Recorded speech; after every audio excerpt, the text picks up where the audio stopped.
ಇತಿಹಾಸ ಪ್ರಸಿದ್ಧ ಹಾಗೂ ಪವಿತ್ರವಾದ ಮರಿಕಲ ಜುಮ್ಮಾ ಮಸೀದಿಯ ಒತ್ತಡದಲ್ಲಿ ನಡೆಯುತ್ತಿರುವಂತಹ ನಮಗೆ ಅತ್ಯಂತ ಆದರಣೀಯರು, ನಮಗೆ ಅತ್ಯಂತ ಬಹುಮಾನೀಯರು, ಧಾರ್ಮಿಕ ಸಾಮಾಜಿಕ ಲೌಕಿಕ ಕ್ಷೇತ್ರದಲ್ಲಿ ತನ್ನದ ಕೊಡುಗೆಯನ್ನು ನಮ್ಮ ಸಮುದಾಯಕ್ಕೆ, ಈ ಸಮಾಜಕ್ಕೆ ಮತ್ತು ನಮ್ಮ ಈ ರಾಜ್ಯಕ್ಕೆ ತನ್ನ ವಿಶೇಷ ಕೊಡುಗೆ ಕೊಟ್ಟಂತಹ ಶೈಖುನ ತಾಜುಲ್ ಫುಖಾ ಬೇಕುಲ್ ಉಸ್ತಾದ್ ಅವರ ಆಂಡ್ ಅನುಸ್ಮರಣೆಯ ಈ ಒಂದು ಸಭಾ ಕಾರ್ಯಕ್ರಮದ ವೇದಿಕೆ ಮೇಲೆ ಉಪಸ್ಥಿತವಂತಹ ನಮಗೆಲ್ಲರೂ ಆದರಣೀಯರು, ನಮಗೆಲ್ಲರೂ ಬಹುಮಾನ್ಯರಾಗಿರುವಂತಹ ಧಾರ್ಮಿಕ ಮತ್ತು ಸಾಮಾಜಿಕ ನೇತರಂತಹ ಬಹುಮಾನದ ಆದೂರ್ ತಂಗಲವರ ದುಆನ್ ಬೇಡಿಕೊಂಡು ವೇದಿಕೆ ಮೇಲೆ ಉಪಸ್ಥಿತರಿದ್ದು ಇವತ್ತಿನ ಈ ಒಂದು ಧಾರ್ಮಿಕ ಕಾರ್ಯಕ್ರಮದಲ್ಲಿ ಪ್ರಮುಖವಾಗಿ ತನ್ನ ಧಾರ್ಮಿಕ ಪಾಂಡಿತ್ಯದ ಸಂದೇಶದಲ್ಲಿರುವಂತಹ ನಮಗೆ ಬಹುಮಾನೀಯರು ಆದರಂತ ಚೇರು ಉಸ್ತಾದರವರೇ, ವೇದಿಕೆ ಮೇಲೆ ಉಪಸ್ಥಿತವಂತಹ ಎಲ್ಲ ನಮ್ಮ ಉಲೇಮಾಗಲೇ, ತಂಗಲವರೇ, ಉಮಾರಾಕಲೆ, ಗ್ರಾಮ ಪಂಚಾಯತ್ ಅಧ್ಯಕ್ಷ ಅಂತ ನವಾಜ್ ಅವರೇ, ಮುರಳೀರ್ ಅವರೇ, ಇನ್ನಿತೆಲ್ಲ ಈ ಊರಿನ ಇಂಥ ಸಾಮಾಜಿಕ ಧಾರ್ಮಿಕ ಶೈಕ್ಷಣಿಕ ನೇತಾರರೇ, ಮುಂದಿರೋ ಉಲೇಮಾಗಲೇ, ಉಮರಾಕಲೆ, ಪ್ರೀತಿಯ ವಿದ್ಯಾರ್ಥಿರೇ ಹಾಗೂ ಇಲ್ಲಿ ಏರಿಸುವಂಥ ಎಲ್ಲ ನಮ್ಮ ಈ ಊರಿನ ಸನ್ಮಿತ್ರರೇ, ಅತ್ಯಂತ ಸಂತೋಷವಾಗ್ತದೆ ಇವತ್ತಿನ ಈ ಕಾರ್ಯಕ್ರಮ ಭಾಗವಹಿಸಲಿಕ್ಕೆ. ನಾನು ಪ್ರಪ್ರಥಮವಾಗಿ ವೇದಿಕೆ ಮೇಲೆ ಉಪಸ್ಥಿತವಂತ ಬಹುಮಾನ್ಯರಾಗ ಎಲ್ಲ ನಮ್ಮ ತಂಗಲವರ ಎಲ್ಲ ಉಲೇಮಾಗಲ, ನನ್ನ ಮುಂದಿರೋ ಉಲೇಮಾಗಲ, ಉಮರಾಕಲ, ತಂಗಲವರ ಎಲ್ಲ ಹಿರಿಯರ ದುವಾ ನಾನು ಬೇಡಲಿಕ್ಕೆ ನಾನು ಇವತ್ತು ಯಾಚಿಸ್ತೇನೆ. ನಿಮ್ಮೆಲ್ಲರ ದುವಾ ನಾನು ಇವತ್ತು ಕೇಳಿಕೊಂಡು, ಬಹುಶಃ ನಿನ್ನೆ ತಾನೇ ನನ್ನ ಅಸೆಂಬ್ಲಿ ಸಂಜೆ 6 ಗಂಟೆಗೆ ನಿನ್ನೆ ತಾನೇ ಮುಗಿದಿದೆ. ಈಗ ಮತ್ತೆ ಬಂದು ಮತ್ತೆ ಎದ್ದು ಡೆಲ್ಲಿಗೆ ಹೋಗಬೇಕು. ಆದರೂ ಕೂಡ ನಾನು ಜಲೀಲ್ ಹೇಳಿದಾಗ ಖಂಡಿತವಾಗಿ ಬಡ್ತೆ ಅಂತ ಹೇಳಿದ್ದೆ.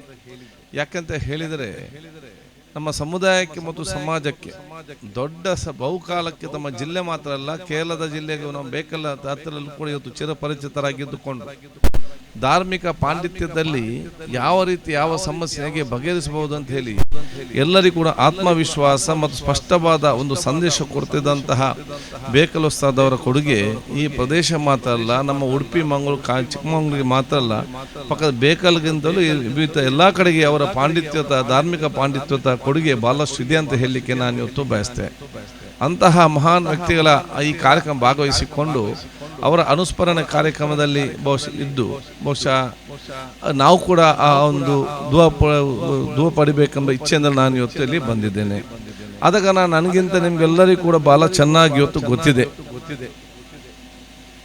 ಬಹುಮಾನಂತ ಬೇಕುಲ್ ಉಸ್ತಾದ್ ಅವರ ಆ ಒಂದು ಧಾರ್ಮಿಕ ಪಾಂಡಿತ್ಯ ಇರಲಿ, ಸಾಮಾಜಿಕವಾದ ಸೌಹಾರ್ದತೆಗೆ ಒಂದು ವಿಷಯ ಒತ್ತು ಕೊಡುವುದಿರಲಿ, ಸಮಸ್ಯೆ ಬಂದಾಗ ಅತ್ಯಂತ ತಾಳ್ಮೆಯಿಂದ ಸಮಾಧಾನದಿಂದ ಆ ಸಮಸ್ಯೆ ಹೇಗೆ ಬಗೆಹರಿಸಿಕೊಳ್ಬಹುದು ಅಂತಂತ ಹೇಳಿ ದೊಡ್ಡ ಮಟ್ಟದ ನೇತೃತ್ವ ಕೊಟ್ಟಂತ ಕೊಡುಗೆ ಅದು ನಮಗೆಲ್ಲ ವ್ಯಕ್ತಿತ್ವದಲ್ಲಿ ರೂಪುಗೊಳ್ಳಬೇಕು ಹೇಳಲಿಕ್ಕೆ ನಾನು ಇವತ್ತು ಬಯಸ್ತೇನೆ. ಯಾಕಂತ ಹೇಳಿದರೆ ಭವಿಷ್ಯದ ದಿನಗಳಲ್ಲಿ ಅದು ತಾವುಗಳು ಪ್ರತಿಯೊಂದು ಮೊಹಲಕ್ಕೆ, ಪ್ರತಿಯೊಂದು ಪ್ರದೇಶಕ್ಕೆ ಹೋಗಿ ಆ ಧಾರ್ಮಿಕ ಸಾಮಾಜಿಕ ಪಾಂಡಿತ್ಯದ ನೇತೃತ್ವವನ್ನು ವಹಿಸಿಕೊಂಡು ಸಮಾಜವನ್ನು ದರಿದಾರಿಗೆ ತರುವಂಥ ದೊಡ್ಡ ಮಟ್ಟದ ಜವಾಬ್ದಾರಿ ಬಹುಶಃ ನಮ್ಗಿಂತಲೂ ದೊಡ್ಡ ಮಟ್ಟದ ಜವಾಬ್ದಾರಿ ತಾವು ಇವತ್ತು ವಹಿಸ್ಕೊಳ್ತೀರ ಅಂತ ಹೇಳಲಿಕ್ಕೆ ಬಹಳ ಚೆನ್ನಾಗಿ ಇವತ್ತು ಗೊತ್ತಿದೆ. ಒಂದು ಉತ್ತಮವಾದ ರಾಜಕಾರಣಿ ಎಷ್ಟೇ ಇದ್ರೂ ಕೂಡ ಇಡೀ ಊರನ್ನು ಸರಿಪಡಿಸಲಿಕ್ಕೆ ಸಾಧ್ಯ ಇಲ್ಲ.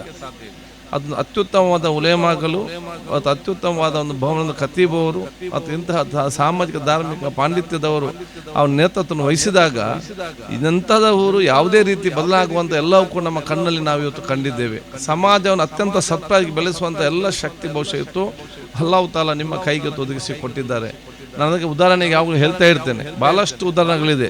ನಮ್ಮ KC ರೋಡ್ ಅವರು ಬಹುಮಾನದ ಹುಸೇನ್ ಸಾದಿರ್ ಅವರು ಹಿಂದೆ ಆ KC ನಗರ KC ರೋಡ್ನಲ್ಲಿ ಜಾಗ ಧರ್ಮಕ್ಕೆ ಕೊಟ್ಟರು ಕೂಡ ಬರುವವರು ಇರಲಿಲ್ಲ, ಬೇಡ ಅಂತ ದೂರ ಇದ್ರು. ಯಾಕೆ?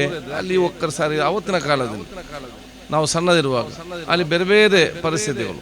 ಯಾವಾಗ ನಮ್ಮ ಬಹುಮಾನದ ಹುಸೇನ್ ಸಾದಿ ಅವರು ಇವತ್ತು KC ರೋಡ್ಗೆ ಆ ಜುಮ್ಮಾ ಮಸೀದಿ ಖತೀಬಾಗಿ ಬಂದು ಆ ಧಾರ್ಮಿಕ ಸಾಮಾಜಿಕ ಪಾಂಡಿತ್ಯದ ನೇತೃತ್ವ ವಹಿಸಿಕೊಂಡ್ರ ಎಲ್ಲ ಯುವಕರನ್ನು ಸತ್ಪ್ರಜೆಯಾಗಿ ಮಾಡಿಕೊಂಡು ಸಾಮಾಜಿಕವಾದ ನೆಲೆಯನ್ನು ತೊಡಗಿಸಿಕೊಂಡು ಅತ್ಯುತ್ತಮವಾದ ನೇತೃತ್ವವನ್ನು ವಹಿಸಿಕೊಂಡು ನಮ್ಗೆ ಅಗತ್ಯ ಬೇದಾಗ ನಮಗೆ ಕೂಡ ಸಲಹೆ ಸೂಚನೆ ಕೊಟ್ಟು ಇವತ್ತು ಆ KC ರೋಡ್ KC ಪಿಲಿಕೂರು ಪಂಜಲದಲ್ಲಿ ನೀವು ಜಾಗ ಹೋದರೂ ಕೂಡ ಅಲ್ಲಿ ಕೊಡಲಿಕ್ಕೆ ನಮಗೆ ಸಿಕ್ಕಲಿಕ್ಕಿಲ್ಲ. ಅಷ್ಟು ಇವತ್ತು ಅದರ ರೇಟ್ ವ್ಯಾಲ್ಯೂ ಜಾಸ್ತಿ ಆಗ್ತದೆ. ಯಾಕೆ? ಒಂದೇ ಒಂದು ಬದಲಾವಣೆ ಮುಖಾಂತರ ಉತ್ತಮವಾದ ವಾತಾವರಣ, ಉತ್ತಮವಾದ ಪ್ರದೇಶ ಅಂತ ಬದಲಾವಣೆ ಆಗಿದೆ ಅಂತೆಲ್ಲ ಇದೆ. ಬಹುಶಃ ಇದೆಲ್ಲ ಕೂಡ ನಮ್ಮ ಯುವಕರಿಗೆ ಮತ್ತು ನಮ್ಮಂಥ ಮಿತ್ರರಿಗೆ ದೊಡ್ಡ ಮಟ್ಟದ ಮಾರ್ಗದರ್ಶನದ ಸಂದೇಶ ಅಂತ ಹೇಳಲಿಕ್ಕೆ ನಾನು ಇವತ್ತು ಬಯಸ್ತೇನೆ. ಆದ ಕಾರಣ ಇವತ್ತಿನ ಒಂದು ದಿವಸದ ಕಾರ್ಯಕ್ರಮ ಅದು ಇವತ್ತು ಒಂದು ದಿವಸಕ್ಕೆ ಮಾತ್ರ ಅಲ್ಲ. ನಮ್ಮ ಅಗಲಿದಂತಹ ಬಹುಮಾನದಂತಹ ಬೇಕಲ್ ಉಸ್ತಾದವರ ಆ ವ್ಯಕ್ತಿತ್ವ, ಆ ಒಂದು ಸಮಾಧಾನ, ಆ ತಾಳ್ಮೆ ಮತ್ತು ಅವರ ಒಂದು ವಿಶೇಷವಾದ ನಾಲೆಜ್ ಮತ್ತು ಆ ಒಂದು ಸಮಸ್ಯೆಯನ್ನು ಬಗೆಸುವ ಒಂದು ಅವರ ಸಂಸ್ಕೃತಿ ಅದು ಏನಿದೆಯಾ ಅದು ಯುವ ಜನಾಂಗ ಮತ್ತು ವಿದ್ಯಾರ್ಥಿ ಸಮುದಾಯಕ್ಕೆ ಮತ್ತು ಮುಂದಿನ ಪೀಳಿಗೆಗೆ ಇನ್ನು ಹುಟ್ಟಿ ಬರುವವರಿಗೆ ಅದನ್ನು ವರ್ಗಾಯಿಸುವಂಥ ದೊಡ್ಡ ಮಟ್ಟದ ಒಂದು ಟ್ರಾನ್ಸ್ಫಾರ್ಮೇಷನ್ ಪ್ರೋಗ್ರಾಮ್ ಅಂತ ಹೇಳಲಿಕ್ಕೆ ನಾನು ಇವತ್ತು ಬಯಸ್ತೀನಿ. ಅದಕ್ಕಾಗಿ ನಾನು ಜಲೀಲ್ ಅವರನ್ನು ಮತ್ತು ಸಮಿತಿ ಅಧ್ಯಕ್ಷ ಸದಸ್ಯರನ್ನು ಅಭಿನಂದಿಸಿಕೊಂಡು ಈ ಒಂದು ಕ್ಷೇತ್ರದ ಡೆವಲಪ್ಮೆಂಟ್ಗೆ ಸಂಬಂಧಪಟ್ಟಾಗ ಈಗಾಗಲೇ ಬಹುಶಃ ಬಹಳಷ್ಟು ಇವತ್ತು ಯೋಜನೆಯನ್ನು ಇವತ್ತು ಜಲೀಲ್ ಅವರು ಈ ಸಮಿತಿಯವರು ಹಮ್ಮಿಕೊಂಡಿದ್ದಾರೆ. ನಾನು ಕೂಡ ಒಬ್ಬ ಸಹೋದರನಾಗಿ ಮುಂದೆ ನಿಂತು ಎಲ್ಲ ರೀತಿಯಿಂದ ಸಂಪೂರ್ಣವಾದ ಸಹಕಾರ ಖಂಡಿತವಾಗಿ ನಾನು ಇವತ್ತು ಕೊಡ್ತೇನೆ.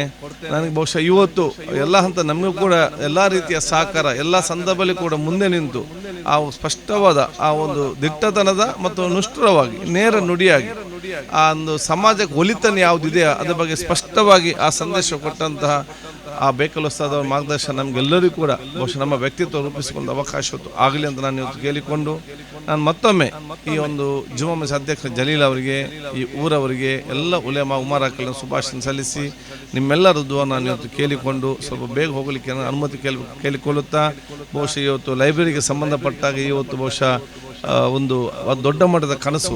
ಯಾಕೆ ನಾನೇ ಕೂಡ ಜಲ್ಲತ್ತು ಹೇಳಿದೆ, ಭಾಳಷ್ಟು ಇವತ್ತು ಪವಿತ್ರವಾದ ಗ್ರಂಥ ಪುಸ್ತಕ ಬರೆದದ್ದು ಭಾಳಷ್ಟು ಇದೆ. ಅದನ್ನೆಲ್ಲವೂ ಕೂಡ ಎಲ್ಲರಿಗೆ ಸಿಕ್ಕುವಂಥ ಅವಕಾಶ ಆಗಬೇಕಾದ್ರೆ, ಯಾರೇ ಬಂದು ಇಲ್ಲಿ ಓದಿಕೊಂಡು ಹೋಗುವಂಥ ವ್ಯವಸ್ಥೆ ಆಗಬೇಕಾದ್ರೆ ಒಂದು ಮಾದರಿಯಾದ ಆ ಒಂದು ಧಾರ್ಮಿಕ ಮತ್ತು ಲೌಕಿಕ ಶಿಕ್ಷಣದೊಂದು ಲೈಬ್ರರಿ ಆಗಿ ಇಲ್ಲಿ ಪರಿವರ್ತನೆ ಮಾಡಬೇಕು. ಅಲ್ಲಿ ಬರೀ ಧಾರ್ಮಿಕ ಗ್ರಂಥದ ಜೊತೆಯಲ್ಲಿ ಯಾರೇ ಬಂದು IAS KS ಏನೆಲ್ಲ ಕೋಚಿಂಗ್ ಪಡೆದ್ರೆ ಅಂಥ ಎಲ್ಲ ಪುಸ್ತಕ ಕೂಡ ಇಲ್ಲಿ ಸಿಕ್ಕುವಂಥ ಒಂದು ವ್ಯವಸ್ಥೆ ಮಾಡುವಂತಹ ಒಂದು ಲೈಬ್ರರಿ ನಿರ್ಮಾಣ ಮಾಡಬೇಕಂತ ನಾವು ಈಗ ಚರ್ಚೆ ಮಾಡಿದ್ದೆವು. ನಾನು ಖಂಡಿತವಾಗಿ ಮುಂದೆ ನಿಂತು ಒಂದು ಅತ್ಯುತ್ತಮವಾದ ಒಂದು ಮಾದರಿಯಾದ ಮತ್ತು ಸರ್ವರಿಗೂ ಕೂಡ ಒಂದು ಆಕರ್ಷಿಸುವಂತಹ ಒಂದು ಉತ್ತಮವಾದ ಲೈಬ್ರರಿ ನಿರ್ಮಾಣ ಮಾಡಲಿಕ್ಕೆ ನಾವೆಲ್ಲರೂ ಜೊತೆ ಸೇರುವ ತಂಗಲವರ ನಿಮ್ಮೆಲ್ಲರ ದುವಾ ಇರಲಿ ಅಂತ ಕೇಳಿಕೊಂಡು ನನ್ನ ಎರಡು ಮಾತು ಮುಗಿಸ್ನೇ. ಅಸ್ಸಲಾಮು ಅಲೈಕುಂ ವರಹಮತುಲ್ಲಾಹಿ ವಬರಕಾತುಹು.